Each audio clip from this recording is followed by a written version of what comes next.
Naapektuhan na ba ka sa mga taong toxic? O ikaw mismo ang naapektuhan sa imong kaugalingong katoksikan? Mao ni atong hisgutan karon. Kabalo ko nga gusto nimong positibo ug malipayong kinabuhi. Pero di jud sayon, usahay man gud kung why toxic sa atong palibot, kita po'y toxic sa atong kaugalingon. Natay mga bad habits nga wa pa nato natangtang sa atong kinabuhi. Atong hisgutan karon ang 7 ka paagi para matangtang ang negativity sa atong kinabuhi. Number 1, palayo sa mga taong negatibo. Pero ayaw sag palayo diretso. Tabangi sa sila daan, aya kamo desisyon. Kay naman po'y mga tao nga negatibo nga nagbag-o. Pero kung di sila magbag-o, dapat na kang mopalayo sa ila. Kung kinsa man gud ang nakapalibot sa imo, mapariha kanila. Kay maimpluwensyahan man kanila. Pero naara pud sa imo kung magpa-impluwensya ba ka.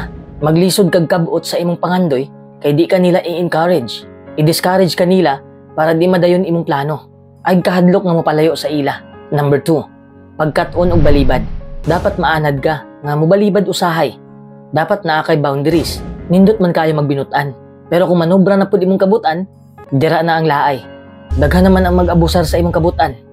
Usahay di ka makabalibad kay di ka gusto nga malain sila sa imo. Ma-disappoint unya sila. Murabag mas importante pang uban kaysa sa atong kaugalingon. Di ta gusto mo balibad kay ignon dayon taghangol, hambugiro, o unsa pa nang lain ng mga pulong dira. Remember this, when you say no to someone, you're saying yes to yourself. Because you are the most important person. Deserve nimong magmalipayon. Pero dapat gentle pud kang mobalibad para dira sila malain. Remember that having boundaries and being able to say no is a healthy emotional practice. Number 3, ayaw na sigig reklamo. Okay raman mo reklamo kung naay saktong rason para napoy mo aksyon sa atong reklamo. Pero kung nireklamo ka tungod sa kakapoy sa kinabuhi, maunay di maayo, kay tinapulan naman na. Aya ka mo reklamo, pasalamati sa ang Dios sa tanang butang nga imong nakabut karon. It doesn't have to be formal grace. It can just be thank you for what you have. Number 4, undangan na ang negative self-talk. Kung negatibo kay ka sa imong kaugalingon, wa kay padulngan. Kay di naman ka ginahan mo liho. Kanang tulong nga, di man ko ni kaya. What if isulti na nimo sa imong higala? Ingnon nimo sila nga, ay nagbuhata ba kay di gyapon na nimo makaya. Ito nga di na nimo masulti. Kayo nga pulong, di ba? So nanong sige man na nimo isulti sa imong kaugalingon. Mawala imong self-confidence. Be kind to yourself and remind yourself daily that you are strong, you are confident, and you are absolutely enough. Basta anaron nimo ang positive self-talk, magmalipayon ka, ug maminusan ang negativity sa imong kinabuhi. Number 5, ayaw ikumpara imong kaugalingon sa uban. Imong kinabuhi ug ang kinabuhi sa uban dili pareho. Lahi-lahi tag kinabuhi. Nigara man gud ning comparison tungod aning nakita nato sa social media. Sa sige natog scroll, makita nato ang kanindot sa kinabuhi sa uban. Mawalan tag gana kay makaingon man ta nga bati kayo atong kahimtang. Unya sila hapsay kayo ang dagan sa ilang kinabuhi. Magsugod na dayon tag kumpara. Remember this, when you don't compare, you are beginning to understand what you are. Beginning to understand what you are is far more fascinating, far more interesting. It goes beyond all this stupid comparison. Nindot kayo ang giingon ni Jiddu Krishnamurti. To understand yourself is the beginning of wisdom. Number 6, dilit na nakita nimo, tinuod. Mapa social media man na o sa tinuod nga kinabuhi, dilit na nakita nimo, tinuod. Ang mga gipang post sa mga tao sa social media, kay puros mga highlights sa ilang kinabuhi. Wa ka kabalo kung unsay kinabuhi nila off-cam. Maong niingon ko ganina, nga ikumpara imong kaugalingon sa ila.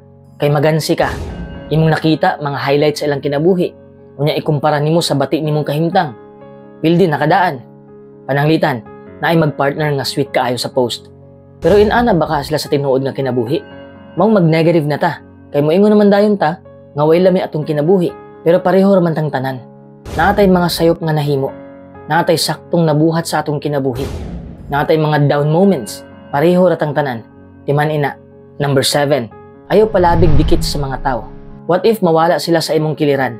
Grabe pud ang kasakit nga imong mabati kay sobra naman kang na-attach nila. Dili pwede nga dependent na ka sa uban. Kay maglisod kag move on kung mubiya sila. Dili lang ni sa mga tao lang. Apil pud sa mga butang. Namanggoy uban nga mo depende na sa droga. Kay mao ilang kalipay. Kung may droga, di na sila malipayon. Kay nakadepende naman ilang kinabuhi sa gawas. Di na sa ilang kaugalingon. If you look for happiness around you, in people, or in things, it has and will always be temporary. To experience it now and forever, you need to really stop finding it elsewhere and realize that you are happiness. You create it and leave it. Tinuod nga sa panahon karon, lisod na kayo magpaka-positibo. Halos napuno na ang kalibutan og dautan og katoksikan. Pero di pa sabot nga magpundor pud ka ana nga sitwasyon ug magpaanod lang ka.